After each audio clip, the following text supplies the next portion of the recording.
The purchase.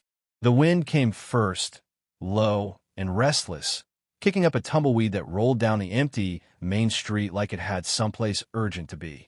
Boards creaked on the old saloon, each grown sharp in the still heat. The sun stood high and merciless, bleaching the street into a pale glare that stung the eyes. A lone rider eased in from the south road, his shadow stretching long and thin across the dust. The horse's hooves made no sound at first, just puffs of powder rising with every step.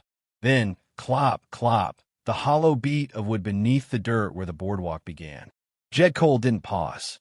His gaze swept the buildings slow, steady, like a man measuring the worth of each nail and crack. The wind tugged at the brim of his hat. His coat shifted enough to flash the edge of folded paper in his breast pocket. On the saloon's porch, a sign swung on a rusted chain. Dry Creek, POP 0. The paint had long since cracked, curling like old parchment. Somewhere far off, a hawk screamed once, then again. Jed's boots hit the ground with a dry thud.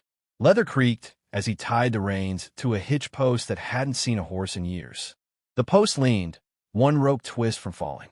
He stepped onto the boardwalk, and it answered with a tired moan. Each footfall stirred the dust that lay thick as flour. The door before him hung crooked on one hinge, one pane missing from the glass. From inside came the faintest sound, a piano key, just one, sharp in the quiet. Jed stopped. His hand went still on the doorframe. The note hung in the air longer than it had any right to, before vanishing back into silence. The air inside was cooler, shaded, smelling of stale wood and old whiskey. Light cut through gaps in the walls, striping the floor. Dust motes drifted slow into beams. At the far end of the room, half hidden by the piano, a child watched him, wide eyes and a thin face, a slingshot dangling loose at their side. They didn't move, didn't blink. Jed took one step, the board beneath him snapping loud as gunfire. The child flinched and vanished behind the piano. Another sound now, quick footsteps overhead, a chair scraping, the soft gasp of someone trying not to be heard. Jed's eyes lifted to the staircase. From the shadows at the top, a woman appeared, rifle in hand. She wore no hat, her dark hair loose over her shoulders. Her voice was low, edged with warning. "You lost." Jed's reply came calm, almost too calm. "Name's Jed Cole. This here's mine." He tapped the folded paper against his chest. "Bought it fair this morning. $100. The woman didn't lower the rifle. "This town's dead. Ain't yours to buy." Jed's boots whispered over the floorboards as he moved a little closer, slow and easy. "Looks like there's life enough for a ghost town." At that, her eyes flicked toward the piano, just for a second, before returning to him. The barrel of the rifle didn't waver. "Best turn around," she said, "while you still can." A draft slid in through the doorway, carrying with it the dry taste of the desert. Outside, the sign groaned on its chain again. The sunlight beyond the doorway shimmered, heat bending the air. Jed didn't move for the door. He stood in that quiet, letting the sound of the wind fill the space between them. Then, from somewhere beyond the buildings, came a faint scrape, metal on stone. Too slow for a horseshoe, too heavy for a loose shutter. The woman's jaw tightened. Jed's eyes tracked toward the sound, then back to her. "Someone else here?" She said nothing. Only her finger curled tighter around the trigger. Up the street, a shadow moved, gone as quick as it came. Jed let the paper slide back into his pocket. "Reckon I'll stay a spell," he said. Her answer was cold, certain. "You want to be here after sundown." And in that moment, the town seemed to lean in, listening. The wind stilled. The heat pressed down heavier. Somewhere, the child's small face peeked from behind the piano again, eyes not on Jed, but on the empty street outside, watching for whatever might be coming. Whispers in Dry Creek. The sun slid lower, dragging long shadows over Dry Creek. Heat still clung to the street, trapped between the sagging buildings, but the light had turned the color of old blood. Maria barred the hotel door with a plank, the sound of wood against wood sharp in the hollow quiet. Her hands moved quick, practiced. The children sat on the stairs, watching without a word. "You can ride out now," she said, not looking at Jed. "Still time before they come."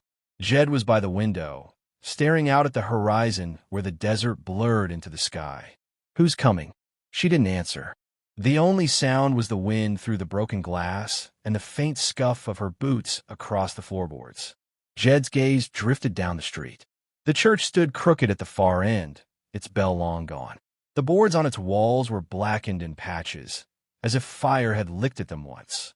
Beside it, the graveyard, a crooked scatter of markers, each one leaning, each bearing the same year carved shallow into the stone. He turned from the window, caught Maria watching him. "Leave," she said again, voice lower now. "Don't ask questions you don't want the answers to." Jed crossed the room slow, each step tapping dust from his boots.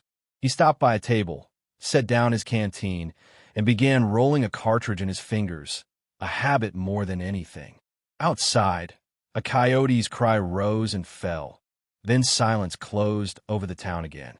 Upstairs, a loose shutter knocked against the wall in the breeze, soft, steady like a heartbeat. The boy spoke first, his voice a whisper meant for his sister, but loud enough to reach Jed. "They won't come if we stay dark." Maria shot him a look that cut the rest of his words clean off. Jed's eyes shifted to her. "You expect trouble." Her jaw worked, then she looked away. "Trouble expects us." The last of the sun slid behind a ridge. Shadows spilled into the street, swallowing the last gold from the boards. That's when the sound came, distant at first, almost lost in the wind. A slow rhythm. Hoofbeats. Maria froze, head tilted like she could count each one. She reached for the lantern on the shelf and blew it out, plunging the room into a dim wash of dusk. The hoofbeats grew louder, carrying a weight that didn't belong to any passing traveler. The girl clutched her mother's skirt. From outside, a low voice drifted through the air, almost playful. "Maria!" Jed's hand slipped into his coat. The faint click of metal on metal followed, a revolver cylinder easing into place. The voice came again, closer this time. "You still owe us." Boots crunched in the street. Not one set, several. A lantern swayed in the darkness, its light catching the edge of a face before swinging away again. Maria pressed the children back toward the stairs. "Up," she whispered. "Don't move, don't speak." Jed stepped to the doorway, but stayed inside the shadow, his eyes fixed on the street. The footsteps slowed.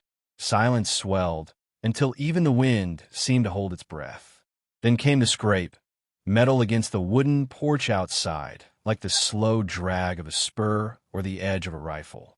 Jed's revolver hung loose at his side, but his thumb rested on the hammer. His face didn't change. The lantern light stopped just short of the hotel steps.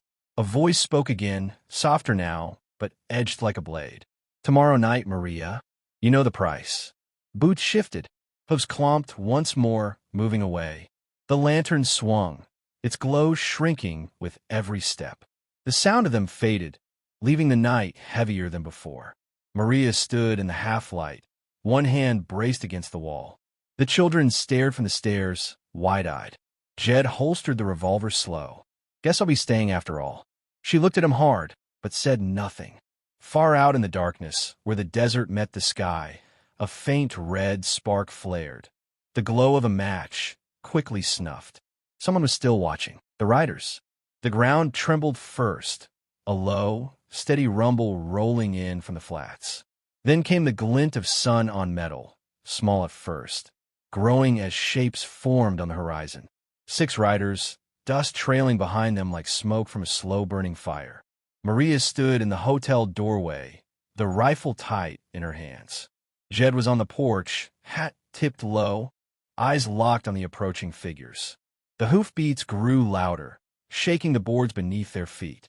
The riders slowed as they entered town, spreading out across the street. Horses snorted, leather creaked, and dust settled around them in a lazy haze. At their center sat a man with a scar splitting his jawline, pale eyes cold as creek ice.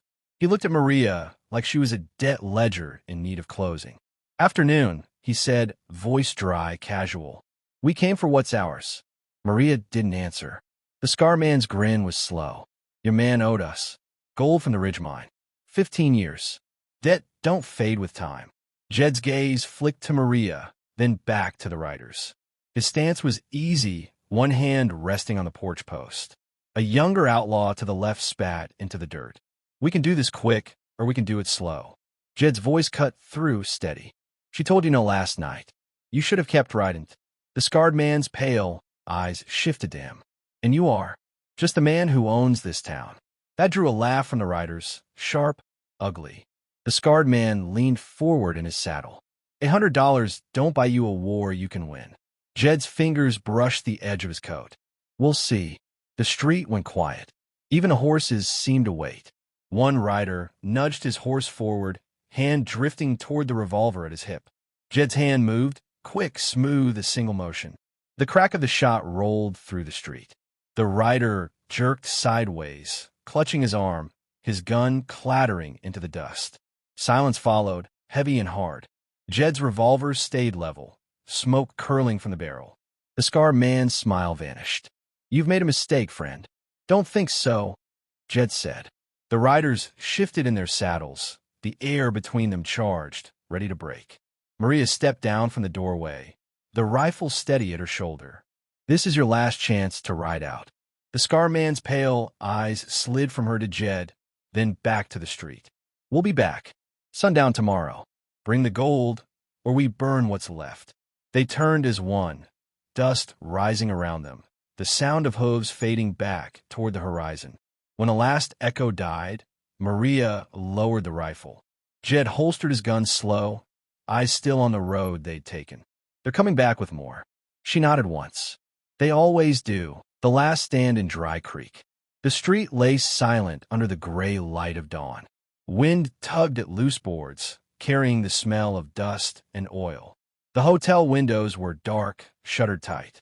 Jed moved along the boardwalk, hammer in one hand, a strip of wood in the other. Each nail he drove rang sharp in the stillness. Across the street, Maria checked the rifle's chamber, her son passing her cartridges one by one. From the far ridge came the faint drum of hooves. Jed didn't look up. He tied off the last loop of rope and stepped into the street. The dirt was cool under his boots, the air holding that brief chill before the sun broke over the hills. Maria's voice was low. They're here. The riders came fast this time. More of them, their shapes boiling out of the dust. Sunlight caught on barrels and steel as they fanned out, filling the street with the thunder of hooves. Jed stopped in the center of town, hands at his sides, coat hanging open. The scarred man reined in his horse 10 paces away. Last chance, old man. Step aside. Jed's eyes didn't leave him. This is where it ends. The first shot cracked from the hotel's second floor, Maria's rifle. One rider toppled sideways, his horse screaming as it bolted. The street erupted. Gunfire roared from both sides. Glass shattered. Horses reared and screamed. Dust boiled up, stinging eyes and throats. Jed moved through it like a man who'd done it all before.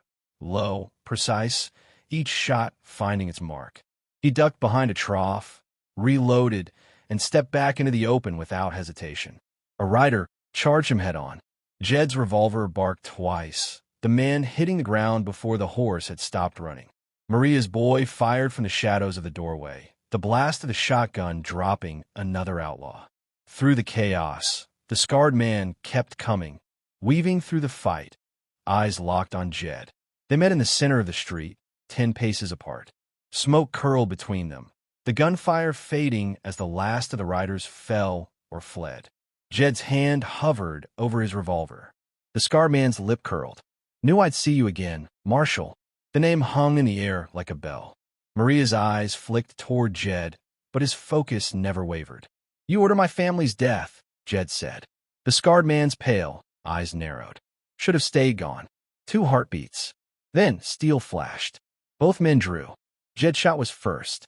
The scarred man jerked, his revolver firing wild into the dirt before he crumpled. Silence returned, broken only by the creak of the saloon sign in the wind. Jed stood still for a moment, then holstered the gun. Maria stepped out into the street, the rifle loose in her hands. Who are you? He met her eyes. Marshall Jedediah Cole. Was. She looked at him for a long moment, then nodded. Jed pulled the folded deed from his coat and pressed it into her palm. Town's yours now. Without waiting for an answer, he turned, mounted his horse, and rode toward the empty horizon. The wind followed him out, carrying the sound of his horse's hooves until it was gone.